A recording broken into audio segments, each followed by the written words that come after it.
at Smart Cities Summit, we've been seeing all these really cool technologies, from drones to IoT to the foundational 5G, all these networked communications technologies. But some of the important things that kind of rule our day to day, I think perhaps are getting overlooked. So I think you have a unique perspective on that. What are your thoughts? Absolutely. We've realized as I'm walking through this conference that there's very little talk about food and moving food through the city.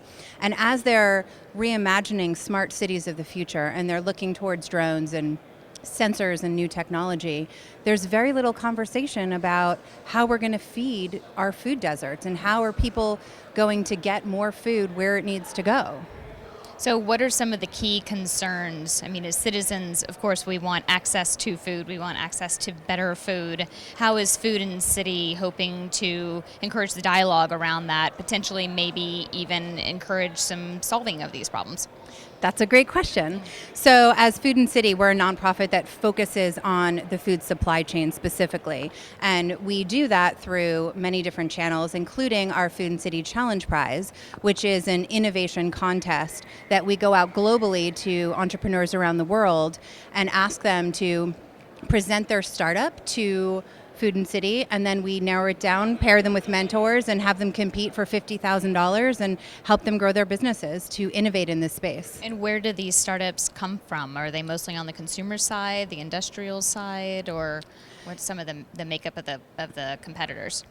So it's interesting because our focus has gotten even more narrow into the food supply chain space. That's going to be changing as we go into our 2017 Food and City Challenge Prize. Previously, it was anybody impacting how we feed cities, which included consumer products, and it included technology that impacted Sorry. I'm like, I see you there, and I'm like, wow. I'm sorry.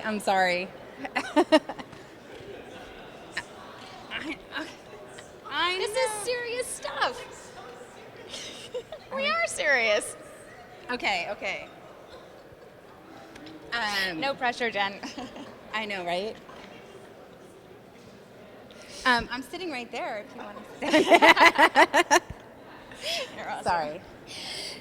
So what I understand is that Food and City goes beyond some of the kind of shiny objects or the more obvious things that impact us as consumers, like cricket protein to feed populations that don't have access to high protein foods, or food desert technologies that help us identify where to get foods to, and more along the kind of systemic, the more boring stuff that people don't like to talk about, but actually makes a true difference in how cities feed themselves.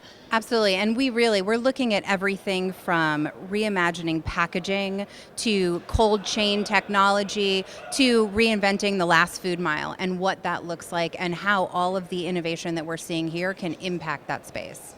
What are some of the technologies that you've seen maybe on the Smart City Summit trade floor, or kind of the buzz around the summit? What are some of the things that are making you think, wow, that's kind of cool? I think that there's a lot of technology around sensors. There's a lot of technology around sensors, drones, and waste that is kind of reimagining the space, but people aren't really talking about food.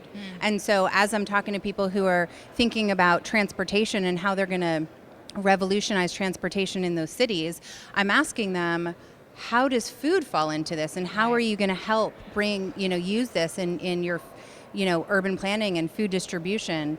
And I feel like it's a conversation that isn't being had as much as it needs to be, which is why we're here. Thanks for bringing it up. It's really important, and I think the work that you're doing is not the most obvious thing that city planners and technologists think about, Right. unless it's time for lunch. Exactly.